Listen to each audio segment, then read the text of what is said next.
Selamat siang anak-anak, kita bertemu lagi dalam PA Anak GRII Bandung. Tidak terasa sekarang kita sudah tiba di pertengahan bulan Desember. Itu artinya sebentar lagi kita akan menyambut hari Natal. Nah, ada yang spesial dalam PA Anak kita hari ini, karena PA Anak hari ini akan membahas tema khusus Natal berjudul Kemuliaan di Bethlehem. Mari kita bersama-sama mempersiapkan hati kita akan masuk dalam saat teduh.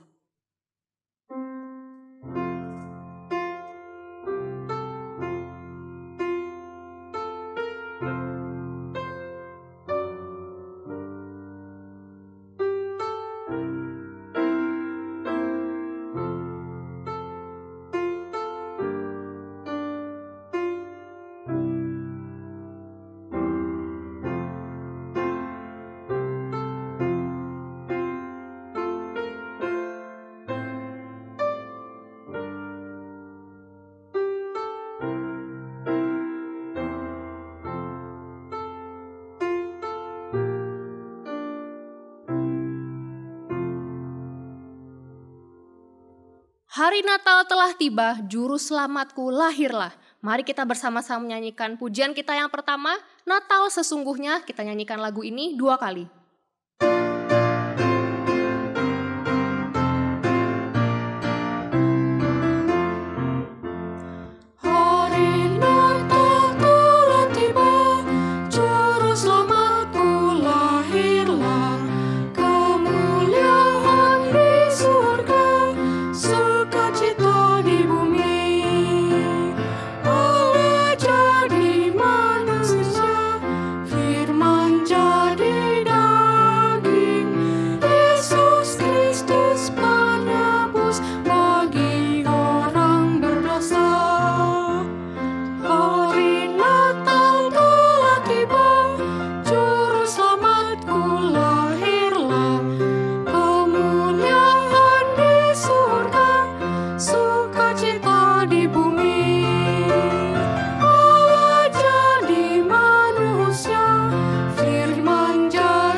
Mari kita bersatu dalam doa.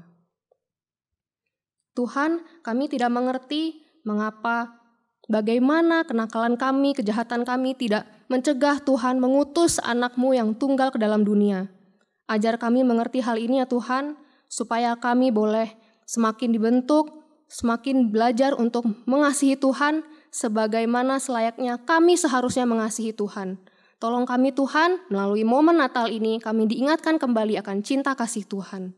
Inilah doa kami mau serahkan PA anak kami pada siang hari ini, kami serahkan melalui perantaraan anak-Mu yang tunggal Tuhan Yesus Kristus, Juru Selamat yang telah lahir dalam dunia. Amin. Anak-anak, salah satu hal yang indah dalam momen Natal adalah lagu-lagu agung yang bukan hanya boleh kita nikmati, tapi juga boleh dipersembahkan untuk kemuliaan Allah. Nah, lagu yang akan kita nyanyikan selanjutnya adalah lagu yang sudah sering kita nyanyikan.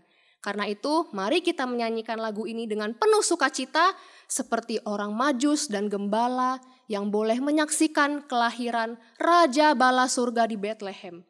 Hai mari berhimpun, kita nyanyikan lagu ini kedua baitnya.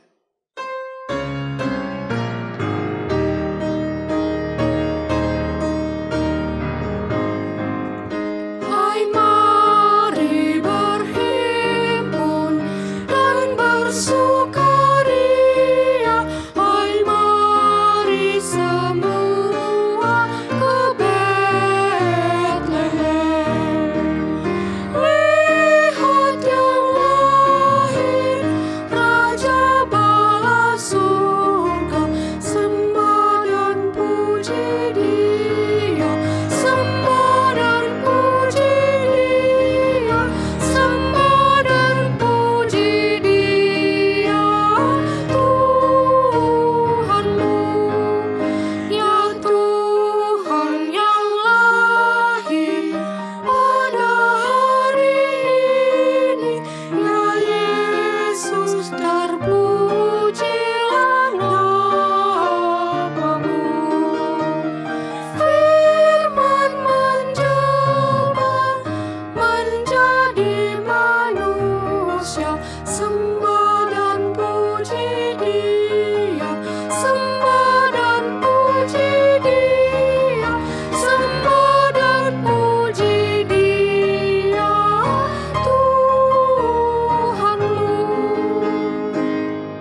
dari semua ciptaan di dunia ini yang Tuhan ciptakan, manusia adalah satu-satunya ciptaan yang bisa berkata-kata dengan penuh makna yang dalam. Manusia juga adalah satu-satunya ciptaan yang Tuhan berikan melodi, nada-nada yang bisa kita lagukan. 12 nada bisa kita nyanyikan. Nah, bagaimana jika kata-kata yang memiliki makna yang dalam digabungkan dengan melodi-melodi yang indah? Itu akan menjadi sebuah karya yang agung yang akan memuliakan Tuhan. Nah, ada seorang jenius bernama Johann Sebastian Bach.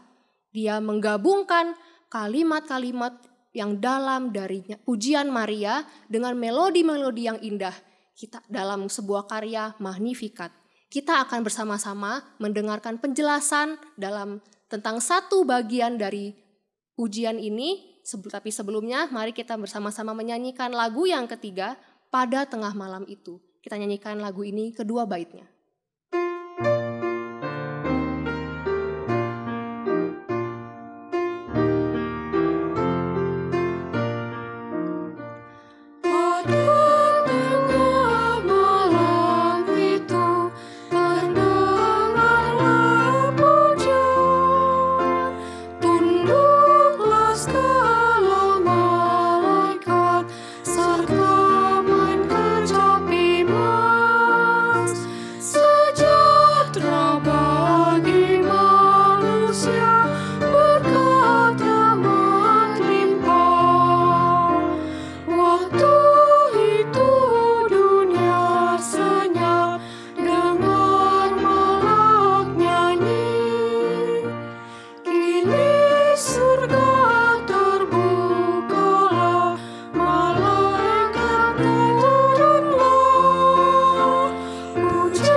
Kita bersama-sama mendengarkan penjelasan dan penampilan dari bagian dari Magnificat yang akan dibawakan oleh Vikaris Feby.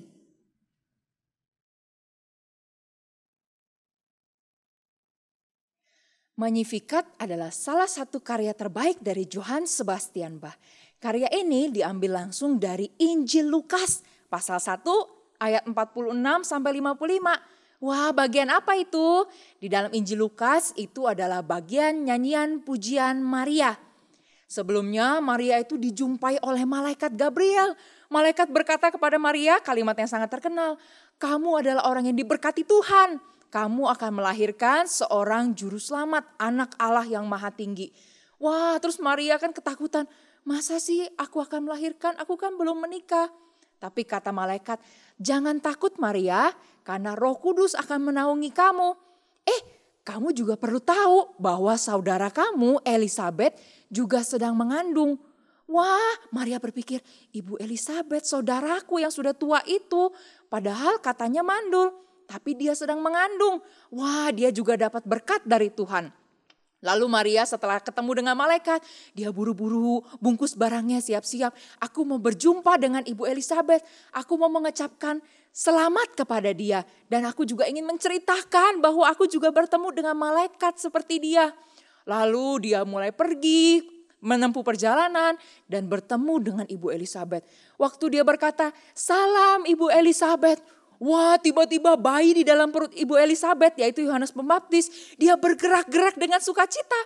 Lalu Ibu Elisabet bilang, wah, bayi di dalam perutku bergerak-gerak penuh sukacita karena kamu, ibunya Tuhan, menyapa aku. Dia sangat bersukacita. Wah, dari sana Maria langsung mengucap syukur pada Tuhan dan dia menyanyikan Magnificat. Nah, kalau misalnya kalian baca ya, Ibu akan bacakan dari Lukas 1 ayatnya yang ke-47 saja. Di dalamnya tertulis, dan hatiku bergembira karena Allah juru selamatku. Nah, anak-anak, di dalam karyanya Bach itu punya 12 bagian dari Magnificat. bagian kedua atau lagu keduanya dia itu diambil dari ayat ini. Lukas 1 ayat 47. Judulnya Et Exultavit. Bach menuliskannya di dalam bahasa Latin. Karena memang gereja-gereja zaman dulu mereka biasa menyanyikan pujian-pujian di dalam bahasa Latin. Nah menariknya Bach itu di dalam lagu ini dia menggunakan teknik namanya melismatik. Melismatik? Apa itu melismatik? Melismatik itu adalah teknik di dalam musik yang satu kata dinyanyikan dengan banyak not. Misalnya salutare, salutare, dan seterusnya. Padahal kata-katanya cuma salutari, tapi notnya banyak sekali. Kenapa sih Bach harus pakai model ini? Karena Bach mau menunjukkan bahwa fokus utama dari pujian Maria adalah Tuhan Juru Selamat. Oh, jadi lagu ini bukan tentang Maria loh. Puji-pujian ini bukan tentang Maria yang menyanyi-nyanyi. Bukan. Pujian ini tentang Tuhan Juru Selamat ya Maria. Betapa Maria bersuka cita. Betapa Maria itu adalah orang yang dipakai Tuhan menjadi perwakilan Israel. Waktu itu Israel sedang dijajah di bawah Romawi. Dan lebih daripada itu, seluruh umat manusia, baik Israel ataupun seluruh bangsa lain, dijajah di bawah dosa. Nah, dari situlah Tuhan berjanji akan melepaskan manusia dari dosa. Maka Tuhan mengirimkan Juru Selamat. Nah, ketika Maria bernyanyi, terima kasih hatiku sungguh bersuka cita karena Allah Juru Selamatku. Dia sudah datang. Dia akan membebaskan kita dari dosa dan dari maut. Wah, ini satu pujian yang sangat indah. Di dalam momen Natal kita mau mengingat bersama-sama ya tentang kelahiran Tuhan Yesus, tentang kelahiran Juru Selamat. Biarlah hati kita penuh sukacita seperti Maria karena Juru Selamat sudah datang. Mari kita dengarkan pujian ini, Et Exultavit.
Nah anak-anak, kita bersyukur sekali karena Tuhan sudah membangkitkan orang-orang yang mampu menghasilkan karya-karya agung yang bisa bertahan sepanjang zaman. Nah sebentar lagi kita akan bersama-sama menikmati firman Tuhan yang berharga. Kita akan bersama-sama mempersiapkan hati kita. Mari kita bersama-sama menyanyikan Pujian kita yang keempat adalah di kota Daud. Kita nyanyikan lagu ini 2 bait.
Dari mereka, di mana Mesias akan dilahirkan?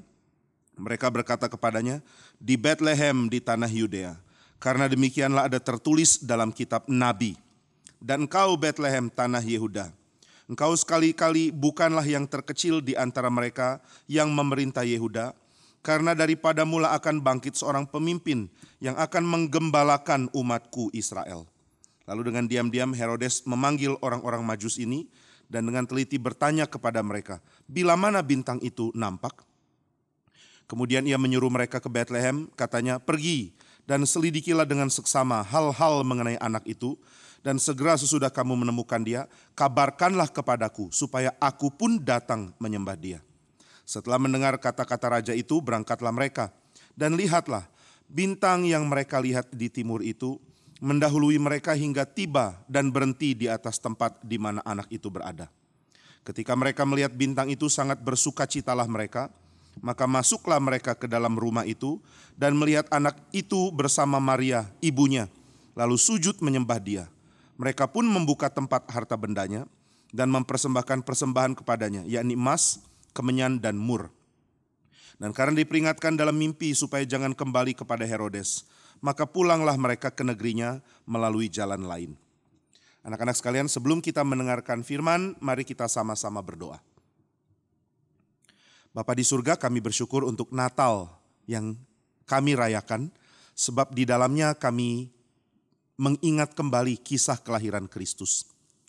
Tuhan kami, penebus kami sudah datang ke dalam dunia, dan kami bersyukur karena kami dapat percaya kepada Dia.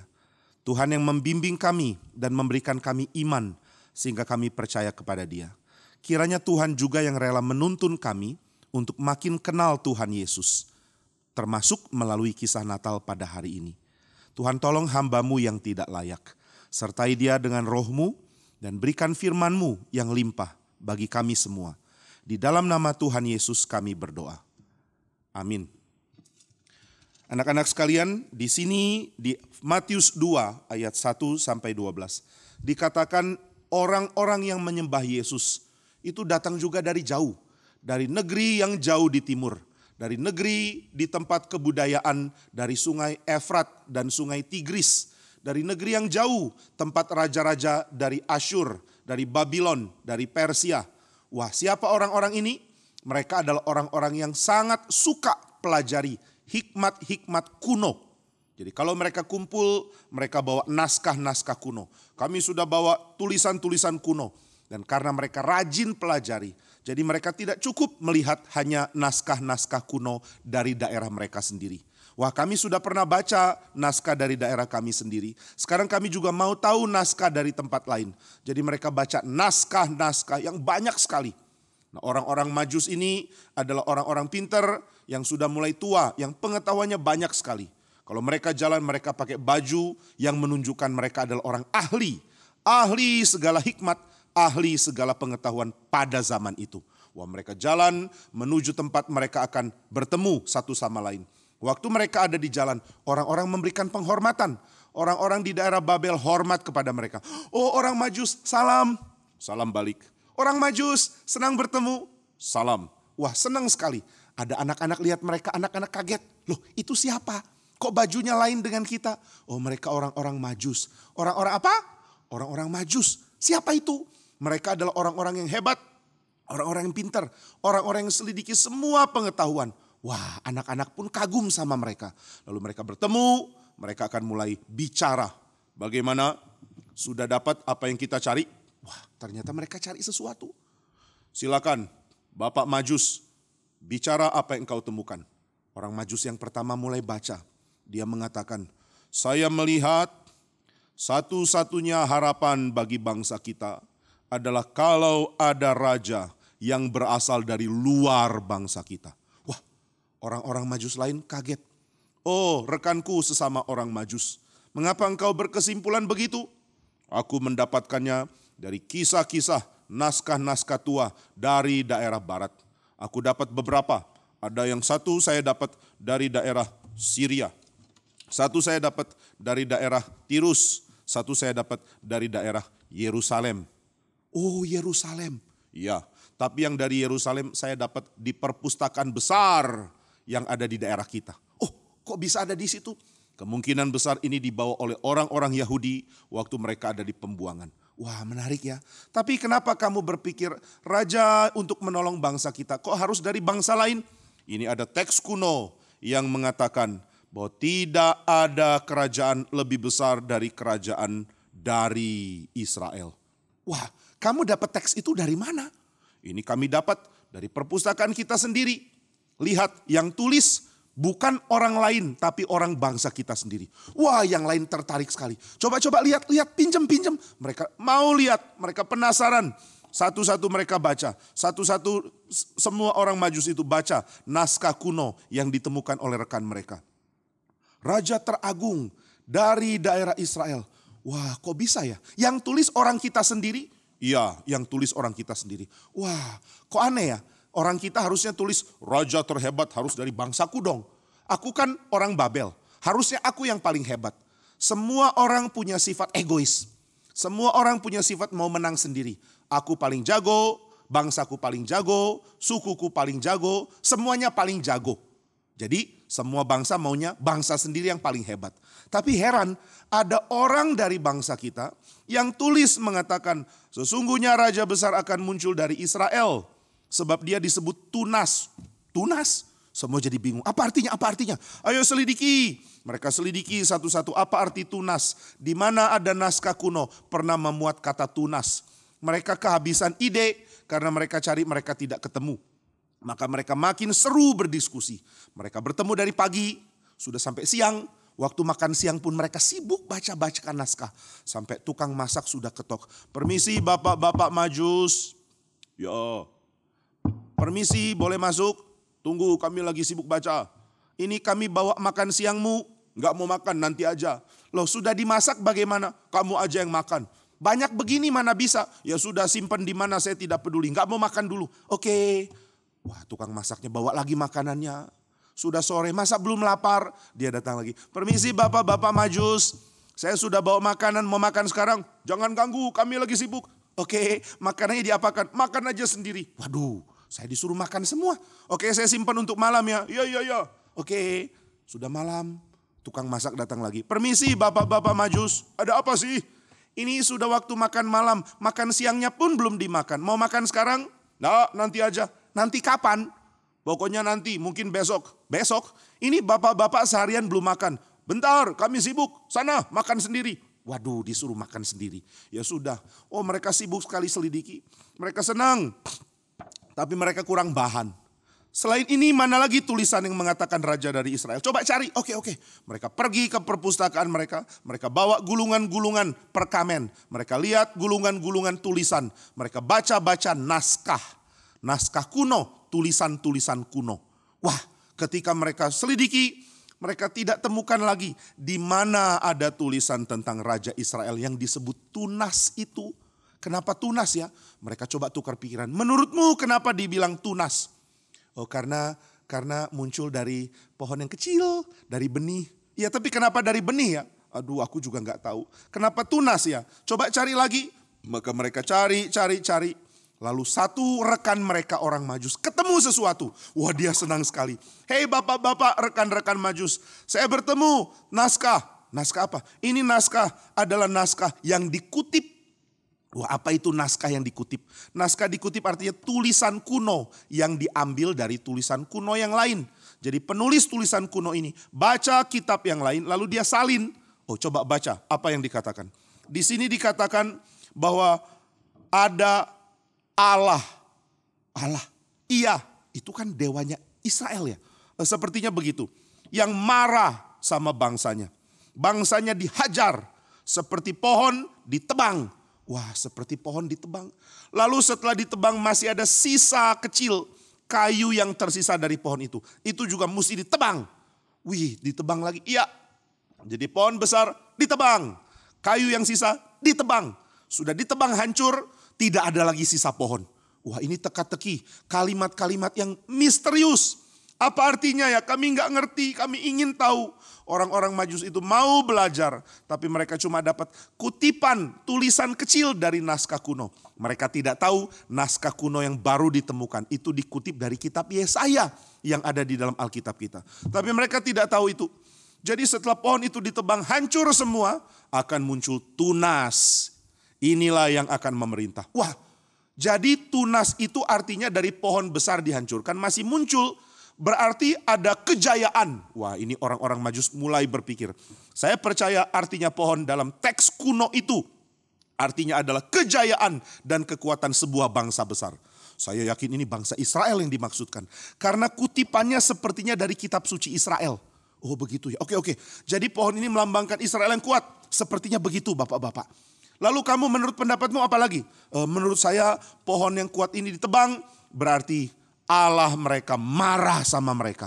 Oh Allah mereka marah sama mereka. Ya mereka dihancurkan. Tunggu saya punya pengertian. Wah ada satu rekan lagi angkat tangan. Silakan rekan Majusku. Saya rasa ini bicara soal Israel dibuang ke Babel. Wah benar. Jadi Tuhan marah. Lalu hancurkan mereka. Ini mungkin waktu mereka dihancurkan oleh kerajaan kita. Lalu mereka dihancurkan. Mereka ditarik, dijadikan budak di negeri ini. Itu mungkin peristiwa yang dimaksudkan dalam teks kuno ini. Ya setuju. Jadi teks kuno itu bicara Israel dihancurkan.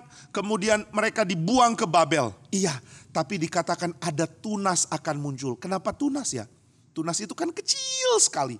Tunas itu keluar dari tanah, benih yang kadang muncul dari akar, kadang muncul dari biji, kadang muncul dari benih yang lain. Mereka muncul kecil keluar dari tanah, bisa hidup, bisa mati. Kadang-kadang sudah beberapa hari mulai muncul daun kecil, satu saja. Lama-lama makin besar. Kalau nanti bertahan, dia jadi pohon baru yang besar. Berarti Allah Israel menjanjikan Israel akan jadi bangsa besar lagi. Waduh mereka makin senang membaca kitab ini. Setelah beberapa hari kumpul mereka mulai ambil kesimpulan. Kesimpulannya kerajaan Israel tidak akan dibuang oleh Tuhan. Akan dipulihkan lagi. Mereka senang dengar ini. Tapi bapak-bapak tunggu. Kita kan lagi cari siapa raja yang bisa menolong bangsa kita loh. Bangsa kita ini tadinya begitu kuat. Tapi kemudian dihancurkan oleh Persia. Lalu sudah dihancurkan oleh Persia, bangsa kita dihancurkan lagi oleh Makedonia. Sudah dihancurkan Makedonia, sampai sekarang tidak bisa bangkit. Bagaimana supaya kerajaan kita bisa kuat lagi? Itu kan yang kita pikir. Iya, tapi kita mesti pikir juga. Jadi kuat itu bukan karena hebat secara senjata. Jadi kuat itu karena ada raja memimpin yang punya hikmat. raja yang punya hati nurani, raja yang cinta keadilan, raja yang cinta rakyat. Itu yang kita cari. Tapi seluruh kerajaan ini carinya raja yang kuat, raja yang jago perang, raja yang hebat memimpin perang, menjarah, membakar, membunuh. Saya sudah bosan dengan raja-raja model ini. Iya betul. Maka kita mesti cari raja-raja lain sepertinya ya. Iya, ini ada tulisan kuno dari Babel. Mengatakan ada hukum untuk raja-raja Babel. Ditulis oleh raja besar bernama Nebukadnezar. Ini tulisan mengatakan, saya tadinya pernah sombong, saya tadinya pernah jahat, saya tadinya pernah tidak mempedulikan manusia. Tapi Tuhan menghajarku, Tuhan membuat aku seperti binatang. Tuhan membuat aku hilang akal sampai aku sadar, diberikan hati lagi, diberikan akal lagi. Baru aku tahu kalau aku tidak punya hati dan aku tidak punya akal, aku mirip binatang.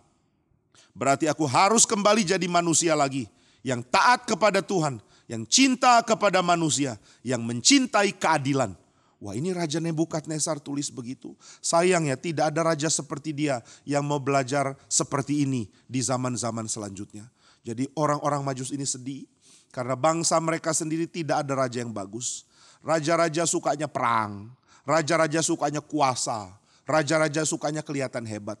Raja-raja tidak peduli orang-orang lain. Tidak peduli rakyatnya sendiri. Cuma peduli kekayaannya sendiri, kesehatannya sendiri, kejayaannya sendiri, nama besarnya sendiri. Itu sebabnya orang-orang Majus ini cari di semua teks naskah-naskah kuno, tulisan-tulisan kuno.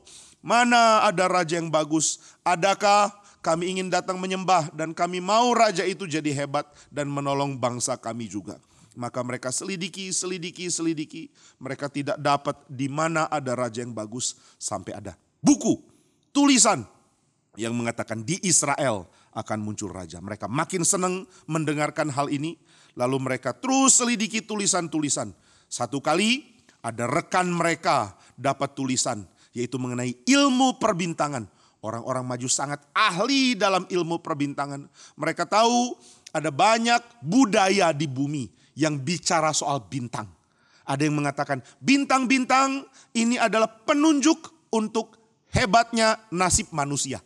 Nah, ini berita dari zaman kuno yang tidak tepat. Oh, bintang-bintang bisa memberitahu kamu akan beruntung atau rugi. Nah, ini yang mereka percaya. Tapi ada juga yang percaya bintang-bintang ini adalah lambang para malaikat. Malaikat di sorga yang bertahta menjaga surganya Tuhan. Nah, ini dipercaya oleh orang Israel. Seluruh langit penuh dengan bala tentara Allah. Ini pengertian dari Israel. Bagaimana dengan Babel?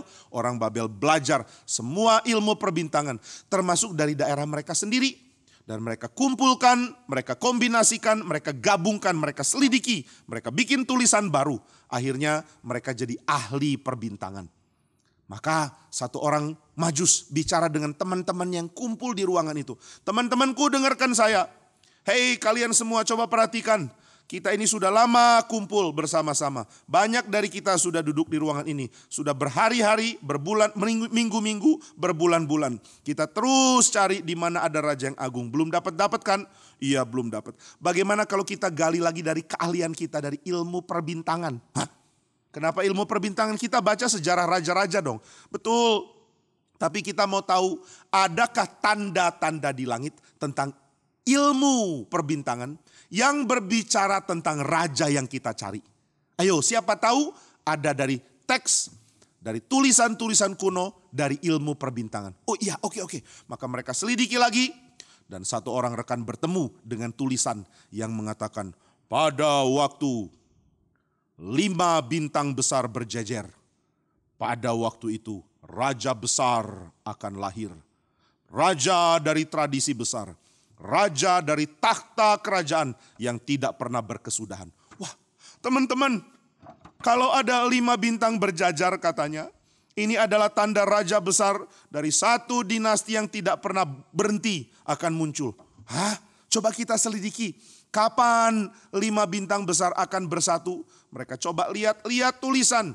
Mereka lihat dari masa lalu.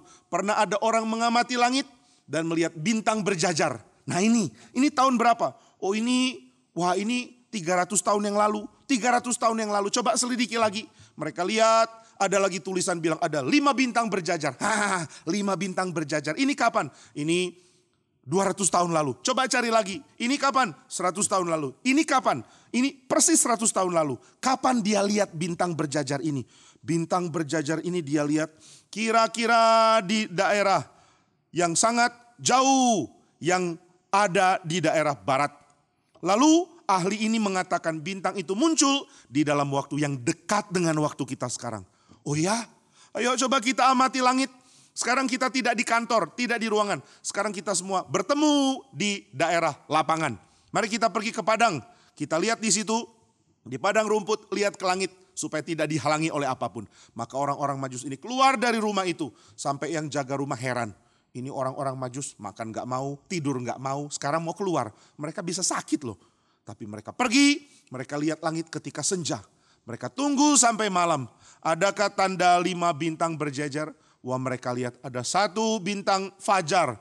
Muncul ketika sudah hampir pagi.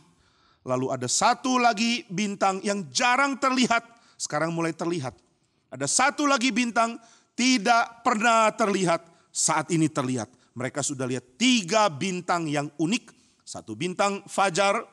1 lagi bintang besar yang jarang terlihat. 1 lagi bintang besar yang belum pernah mereka tahu sebelumnya. Lalu ada 1 bintang yang paling kecil tetapi dekat dengan jarak mereka. Seperti mau jadi 1 jajar. Wah, ini sudah mau 1 jajar. Coba teksnya bilang apa? Kalau ada 5 bintang berjajar, ini tandanya. Waduh, tinggal 1 bintang lagi kurang. Apa itu ya? Lalu 1 orang rekan lihat ke langit dan mengatakan, hei teman-teman, lihat bulan. Bulan? Kenapa memangnya bulan? Bulan juga bisa disebut bintang mungkin ya dalam bahasa kuno. Oh iya juga ya. Lihat bulannya hampir sejajar. Oh iya. Wah, kalau begitu sebentar lagi waktunya tiba. Mereka senang sekali. Lalu mereka tunggu tiap malam. Akhirnya mereka lihat bintang itu benar-benar berjajar. Ini kapannya? Ini adalah waktu di mana ada planet-planet yang terlihat dari bumi dan juga bulan itu bisa terlihat sejajar. Ini peristiwa langka. Ada bulan, kemudian ada planet Venus, ada planet Mars, ada planet Jupiter, dan juga ada planet Saturnus yang terkadang bisa terlihat. Ini peristiwa langka, tapi orang-orang kuno lihat peristiwa seperti ini selalu dibilang ada makna penting. Apakah makna penting ini benar? Tidak. Tapi kali itu Tuhan pakai kebiasaan mereka. Tuhan izinkan ada tulisan kuno yang mengatakan kalau 5 bintang berjajar, raja dari barat akan muncul. Wah, mereka senang. Kami sudah lihat bintang di daerah timur ini. Dan kami baca naskah kuno mengatakan raja besar dari barat akan datang.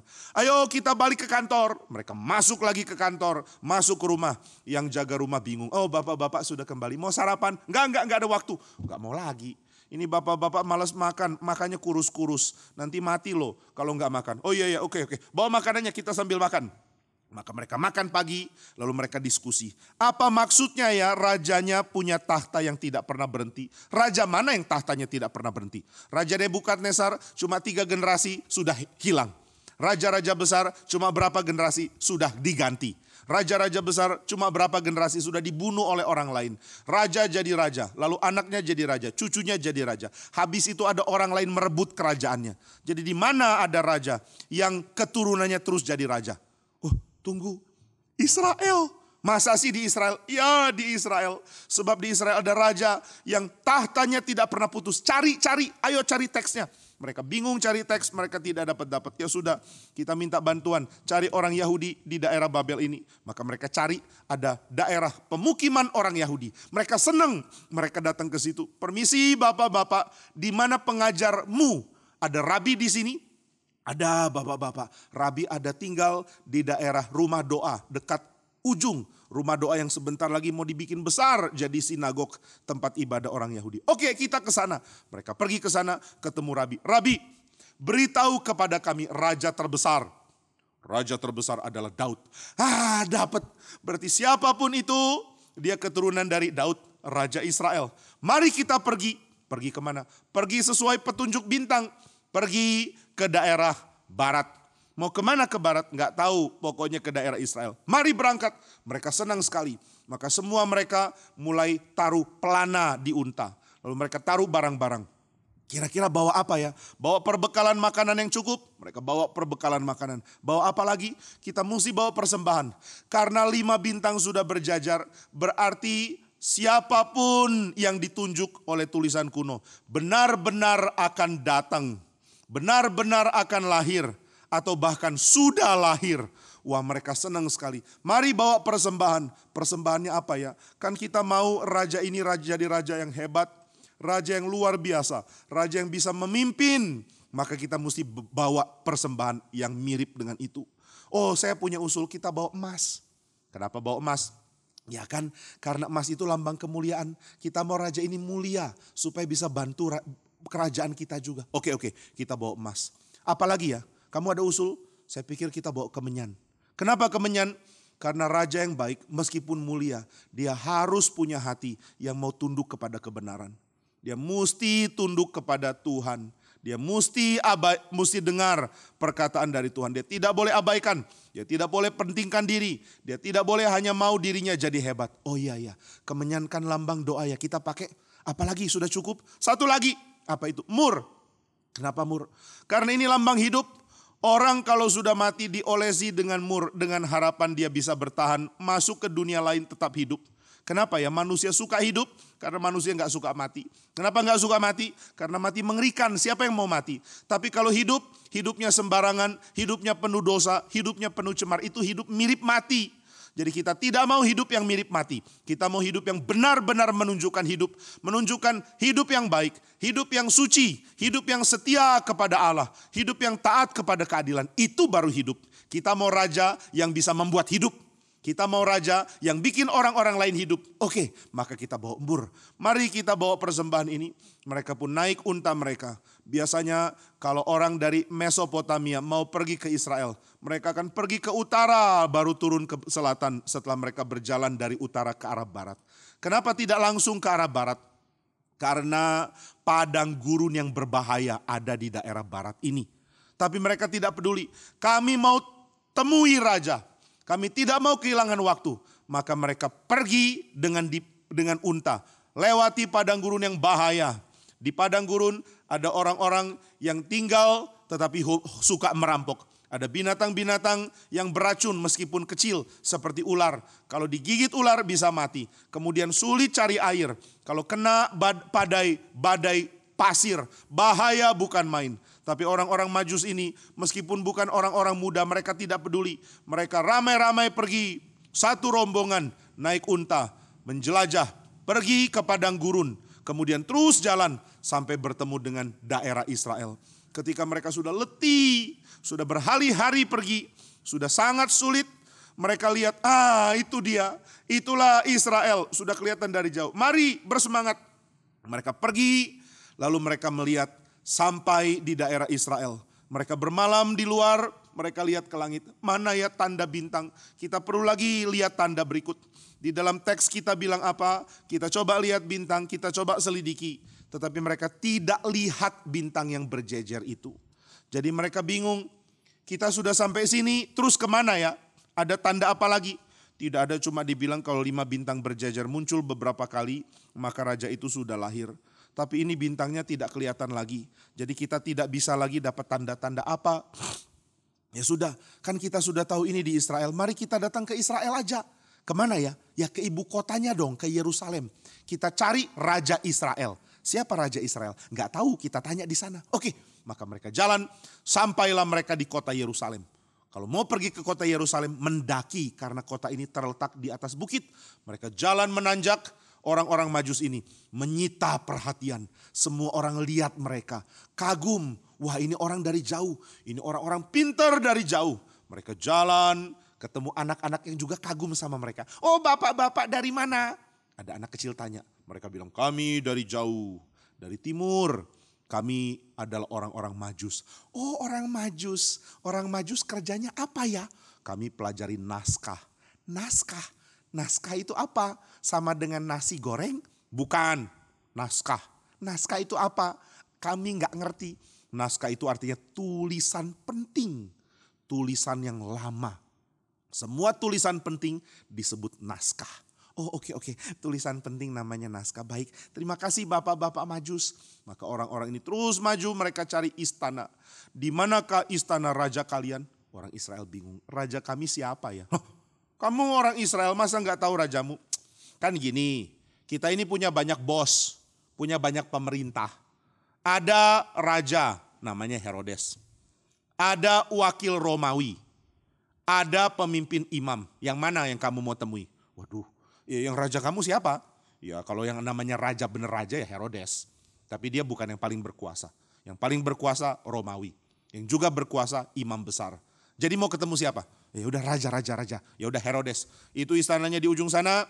Kemudian kamu akan belok ke kanan. Bangunan paling megah. Bangunan paling mewah.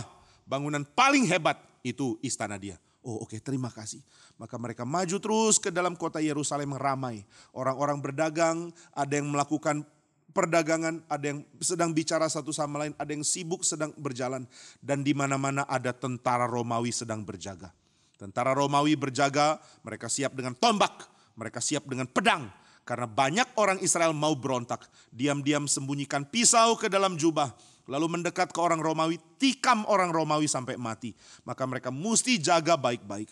Orang-orang Majus ini lewat di tengah keramaian pasar, di tengah perumahan penduduk yang padat, sampai mereka jalan bertemu dengan perumahan mewah. Rumah-rumah besar ada di situ. Wah, mereka lihat beda sekali ya. Rumah-rumah jelek, ini rumah-rumah super bagus. Ini satu rumah bisa ada 12 orang tinggal. Ini ada 12 rumah mungkin cuma satu orang yang tinggal. Wah, mewahnya bukan main. Mereka jalan dan mereka melihat istana paling bagus. Ada hiasan dari gading, ada hiasan dari marble, ada hiasan dari emas. Ada banyak batu permata menghiasi rumah megah itu. Ini rumahnya Herodes. Wah, dia hebat sekali ya. Mereka pun masuk bertemu dengan penjaga. Apa yang kamu cari? Apa yang kamu mau temui di tempat ini? Oh, kami bukan mau apa, kami mau ketemu raja. Raja? Baik, dari mana? Kami orang-orang Majus dari timur. Kami datang ke sini karena melihat bintang tanda raja Israel lahir. Mungkin anaknya Pak Herodes lahir. Masa sih? Coba saya panggil raja, tunggu di ruang, tunggu di taman. Nanti raja akan minta ketemu kamu di ruangan dia. Setelah dia setuju kami bawa. Tunggu dulu di taman. Baik, mereka pergi ke tamannya di istana Herodes yang bagus bukan main. Ini Herodes rancang rumahnya sendiri. Dia adalah arsitek luar biasa hebat. Dan dia pakai kemampuannya untuk bikin rumah yang bagus. Dia bikin bait suci yang besar untuk Israel. Supaya Israel cinta dia. Padahal dia bukan raja asli Israel. Sebab dia orang Edom. Tapi dia dipilih oleh Israel. Karena dia bangun bait suci yang besar. Dia juga teman baik dari Kaisar Agustus. Sehingga tidak ada yang berani ganggu dia. Herodes juga orang jahat bukan main. Dia berani bunuh siapapun yang halangi dia jadi raja. Dia curiga kepada istrinya, dia racuni istrinya. Dia curiga kepada jenderalnya, dia racuni dan bunuh jenderalnya. Jadi dia orang jahat bukan main. Dan dia memimpin Israel, bikin Israel sengsara sekali. Sekarang orang Majus ada di istana yang mereka tidak tahu siapa raja ini. Herodes pergi mau bertemu dengan mereka atau tidak pun mereka tidak tahu. Maka tentara datang ke tempat Herodes. Bapak raja, tuanku raja. Ada orang dari timur datang, mereka berkata ada raja baru lahir di Israel. Maka mereka datang mau menyembah. Herodes kaget. Apa? Raja baru? Tangannya gemetar. Mana ada raja baru? Itu orang Majus ngawur, ngaco, usir mereka. Tapi tuanku raja, mereka kelihatan begitu pintar. Masa mereka sembarangan menyelidiki? Mereka lakukan perjalanan jauh. Yang saya dengar mereka menyeberangi padang gurun. Mana ada orang mau serius lakukan perjalanan itu kalau mereka tidak yakin? Herodes makin gemetar tangannya. Raja? Mana ada boleh jadi raja selain saya? Enggak boleh, saya raja satu-satunya. Kamu pengawal, mau bikin raja lain saya bunuh kamu. Enggak tuanku raja, bukan kami. Itu orang Majus yang bilang. Ya sudah, saya temui orang Majus aneh itu. Maka Herodes datang temui mereka. Tapi Herodes itu pintar pura-pura. Begitu ketemu orang Majus langsung senyum lagi. Jadi kayak orang baik. Halo orang-orang dari timur. Bagaimana lihat istanaku? Wah, orang Majus senang ketemu raja. Mereka langsung berdiri. Mereka langsung sujud. Herodes bilang, ayo bangkit. Sudah jangan sujud-sujudan. Kita bicara seperti teman ya. Lihat istanaku bagus tidak? Orang Majus bilang, bagus Tuhan. Ini aku yang rancang. Wah hebat. Tuhan itu hebat sekali. Memang saya orang yang hebat dan rendah hati. Oh iya rendah hati. Oh iya baik Tuhan. Tuhan maksud kedatangan kami adalah mau tanya.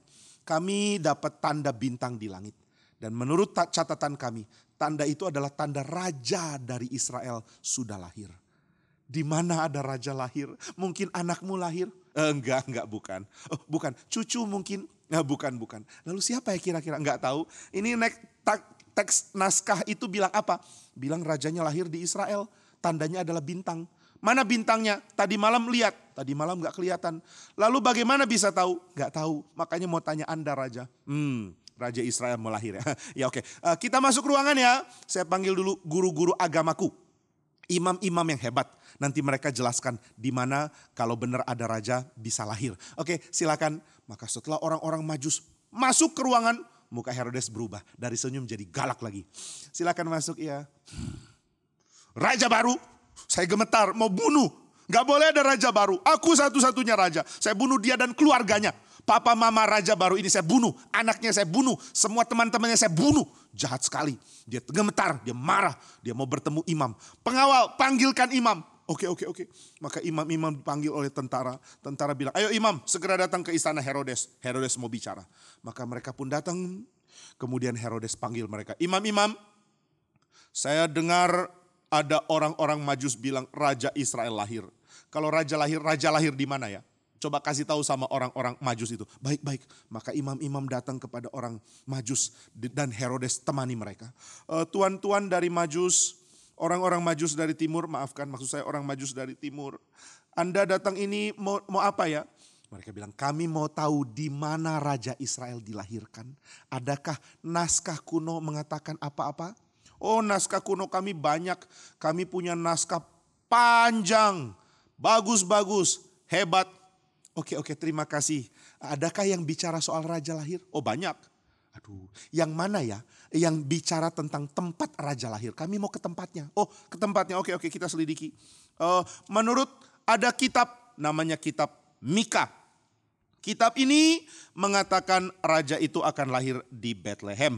Karena dikatakan, hei Bethlehem, tanah Yehuda, engkau sekali-kali bukan yang terkecil di antara mereka yang memerintah Yehuda. Karena daripadamu akan bangkit seorang pemimpin yang akan menggembalakan umatku Israel. Nah itu katanya. Oh Bethlehem.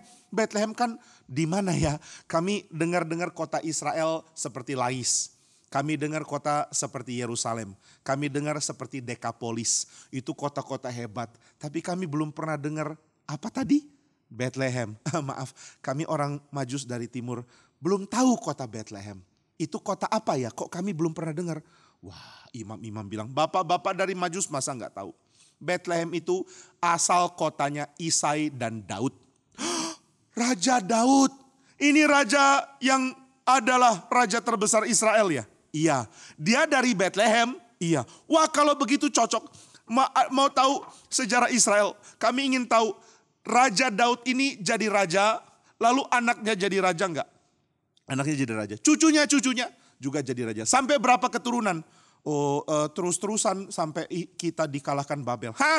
Tahta Daud dan keturunannya tidak pernah putus? Tidak, memang pecah. Kerajaan kami pecah jadi dua.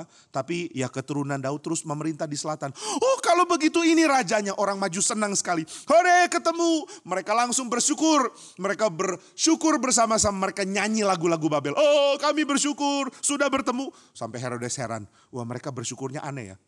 Lalu orang-orang imam itu mengatakan, oke, sudah selesai ya. Kami sudah tidak dibutuhkan. Kami sudah kasih tahu ada raja lahir di Bethlehem. Sudah ya. Oh iya, kamu gak mau cari rajanya, kata orang Majus. Hei imam-imam, kalau raja mau lahir kamu sambut dong. Gak mungkin lahir sekarang lah. Udah, kita pulang dulu ya. Kita ada kerjaan lain di bait suci. Bye-bye. Maka mereka pergi. Orang Majus ini heran. Rajamu lahir kok kamu malah pergi? Heran. Lalu dia lihat Herodes, tuanku Raja Herodes, kami pergi ke Bethlehem ya, pamit ya. Oh iya. Oh Herodes sudah marah mau bunuh anak ini. Kasih tahu saya ciri-ciri anaknya, keluarganya siapa, rumahnya di mana ya. Nanti saya nyusul kamu mau menyembah. Oke. Maka orang Majus itu pergi ke Bethlehem. Sampai di Bethlehem mereka lihat ada sinar dari surga. Dari bintang-bintang di langit memberikan terang yang menyoroti sebuah rumah. Mereka kaget, mungkinkah ini tanda? Mungkinkah rumah itu yang dimaksudkan? Sebab bintang-bintang di langit mengeluarkan cahayanya. Langit mengeluarkan cahaya tapi tertutup awan. Tapi dari celah awan ada sinar menuju rumah itu. Mungkinkah itu? Maka mereka datang masuk dan mereka bertemu Yusuf, Maria dan bayi Yesus. Mereka senang sekali. Mereka lihat bayi yang kecil, mereka kagum. Mereka mengatakan, Bapak dan Ibu, anak ini sudah dicatat di banyak naskah kuno. Yusuf dan Maria kaget sekali. Dari jauh kami datang. Orang-orang Majus itu menangis. Kami sungguh berharap ada raja yang baik. Kami melihat raja-raja jahat ada di Babel. Kami melihat raja-raja jahat ada di Mesopotamia. Kami baru lihat raja jahat yang pura-pura baik namanya Herodes. Kami lihat istananya yang bagus di tengah-tengah rakyat yang miskin. Kami lihat dia luar biasa kaya di tengah-tengah orang yang ditindas dan diambil uangnya. Kami sedih, kami ingin ada raja yang baik. Inilah raja yang baik itu. Yusuf dan Maria terharu sekali. Kami bersyukur dipakai Tuhan jadi orang tua anak ini. Iya, kami beri persembahan. Oh Raja yang mulia, meskipun engkau kecil, engkau suatu saat akan jadi raja besar. Terimalah emas. Lalu kedua, oh Raja mulia, meskipun engkau kecil, suatu saat engkau akan jadi raja yang tunduk kepada Tuhanmu. Raja yang suci hidupnya, raja yang taat kepada firman. Ini ada kemenyan. Lalu yang berikutnya, Raja yang agung, engkau sekarang kecil, namun kau akan jadi sumber hidup. Hiduplah dengan kalahkan kematian. Hiduplah dengan membangkitkan orang. Ini persembahan mur bagimu. Wah, Maria dan Yusuf senang sekali. Karena dari jauh orang sudah dengar kabar baik. Orang-orang Majus itu senang. Kami mau menginap sementara di sini. Menemani Anda. Wah, rumah itu rumah kecil. Dan banyak orang Majus datang ke situ. Jadi penuh. Mereka berkemah di luar rumah. Kota Bethlehem sampai heboh. Itu ada orang-orang banyak dari mana? Dari Babel. Hah, ngapain mereka datang ke rumah itu? Ngapain? Mau perkunjungan ke raja katanya. Ih, orang Babel gila. Mana ada raja lahir di situ? Rumah kecil dibaringkan di tempat binatang. Masa sih ada raja lahir kayak begitu? Nggak tahu. Orang Majus saking pinternya jadi aneh. Ya sudah, biar aja mereka. Tapi orang Bethlehem tidak tahu. Hanya orang Majus yang percaya bahwa raja sudah lahir. Dan raja itu adalah Yesus Kristus. Yesus Kristus menyatakan kuasa Tuhan dan dia lahir di Bethlehem. Bethlehem, kau bukan kota kecil, sebab dari tengah-tengahmu akan muncul raja terbesar. Kenapa Yesus jadi raja terbesar? Karena dia mulia, karena dia taat kepada Tuhan, dan karena dia memberikan hidupnya bagi orang lain. Ini yang jadi lambang persembahan orang Majus. Emas menyatakan mulianya Yesus. Kemenyan menyatakan doa dan kebertundukan Tuhan Yesus kepada Bapa di surga. Mur menjadi lambang Yesus memberi nyawanya untuk menghidupkan orang lain. Inilah raja yang dicari-cari oleh orang Babel, oleh orang Majus dari Babel. Orang Majus dari timur ingin raja baik untuk jadi berkat bagi kerajaan mereka. Dan Yesus mati di kayu salib, menebus banyak orang. Dari umat tebusan Yesus, berkat Tuhan tiba kepada bangsa-bangsa lain. Dari orang-orang percaya kepada raja ini, orang-orang percaya dipakai Tuhan jadi berkat di Babel, di Mesir, di Roma, di Turki, di Israel, di Asia termasuk di Indonesia. Satu raja besar dari Allah, sang anak Allah yang jadi manusia, rela berkorban demi umatnya. Dia menjadi raja yang jadi berkat bagi bangsa-bangsa. Maka apa yang orang Majus inginkan, bertemu dengan raja, sudah terjadi. Dan mereka tidur malam itu, semua dapat mimpi yang sama.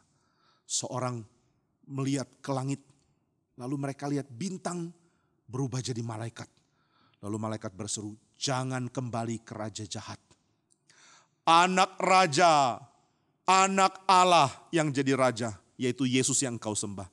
Dia akan dibunuh oleh Raja Herodes. Jangan kembali ke Raja Herodes. Pulanglah ke negerimu pakai jalan lain. Wah, dari mimpi itu mereka tahu Raja Herodes jahat bukan main. Tapi mereka bersyukur anak bayi yang mereka lihat adalah raja baru yang agung. Yang akan merubah seluruh bangsa-bangsa di bumi dengan dirinya, dengan kasihnya, dengan pengorbanannya, dengan cinta kasihnya. Inilah pesan Natal kita untuk hari ini. Kiranya Tuhan menyertai anak-anak sekalian. Makin mengagumi Kristus yang sudah datang menjadi Raja yang agung. Mari kita berdoa.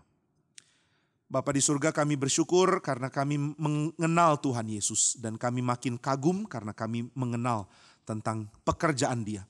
Dialah Raja yang akan memperbaiki segala sesuatu. Dialah Raja yang akan menjadi berkat bagi bangsa-bangsa melalui umatnya, yaitu kami yang percaya kepada Tuhan Yesus. Terima kasih untuk pesan Natal ini ya Tuhan. Di dalam nama Tuhan Yesus kami berdoa. Amin. Anak-anak, kita bersyukur karena kita sudah diisi dengan kebenaran firman Tuhan. Kita juga sudah menikmati karya-karya yang agung yang tadi sudah dijelaskan dengan sangat indah. Mari dengan ucapan syukur kita menyanyikan lagu kita yang kelima, Sukacita Natal. Kita nyanyikan bait yang pertama.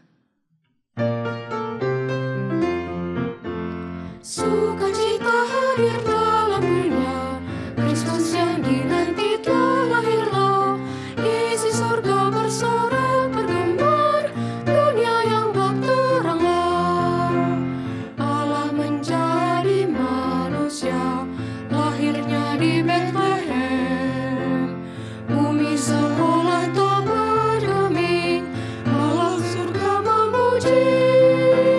Sukacita hadir dalam dunia, Kristus yang dinanti telah lahirlah. Isi surga bersorak bergembira, dunia yang gelap teranglah. Anak-anak, ada pengumuman yang perlu kita perhatikan bersama-sama.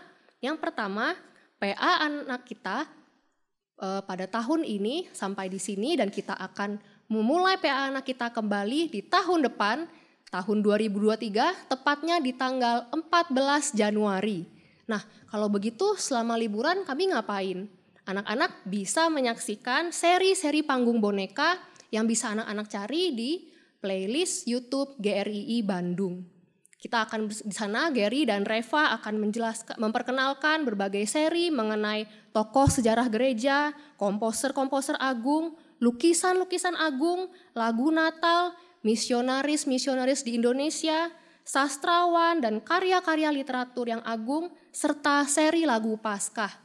Anak-anak, kita bisa bersama-sama menikmati penjelasan yang indah yang dibawakan oleh hamba-hamba Tuhan dalam seri panggung boneka ini. Anak-anak jangan lupa sebarkan juga kepada teman-teman yang lain supaya semakin banyak orang mendapat berkat. Baiklah, kita akan mengakhiri PA anak kita. Mari kita bersama-sama menyanyikan lagu Sukacita Natal, bait yang kedua dan ketiga. Sukacita hadir dalam dunia, Kristus yang dinanti telah lahirlah. Isi surga bersorak bergembira, dunia yang gelap teranglah. Juru selamat manusia, pencari yang terhilang. Dosa tak lagi berkuasa, salibnya membebaskan. Sukacita hadir dalam dunia, Kristus yang dinanti telah lahirlah. Isi surga bersorak bergembira, dunia yang gelap teranglah. Lahir di balungan hina, Kristus sang Raja kekal. Kelak dia akan kembali memerintah dunia. Sukacita hadir dalam dunia, Kristus yang dinanti telah lahirlah. Isi surga bersorak bergembira, dunia yang gelap teranglah. Mari kita bersatu dalam doa. Tuhan, setiap Natal kami kembali diingatkan akan cinta kasih Tuhan. Ajarkan kami Tuhan supaya kami tidak menukar kemuliaan Tuhan dengan kemuliaan dunia ini yang cepat redup dan cepat hilang. Ajarkan kami untuk mengejar kemuliaan yang sesungguhnya, dan biarlah sukacita Tuhan, kesenangan Tuhan menjadi kesenangan kami juga. Kami mau mengakhiri PA Natal pada tahun ini. Tuhan pimpin kehidupan kami selanjutnya. Biarlah setiap firman yang sudah kami dengar menjadi bekal untuk kami merenungkan setiap hal dalam kehidupan kami demi menjadikan hidup kami semakin layak bagi Tuhan. Dalam nama Tuhan Yesus kami berdoa dan bersyukur. Amin. Anak-anak, PA anak kita sampai di sini. Kita akan bertemu kembali tahun depan. Sampai jumpa.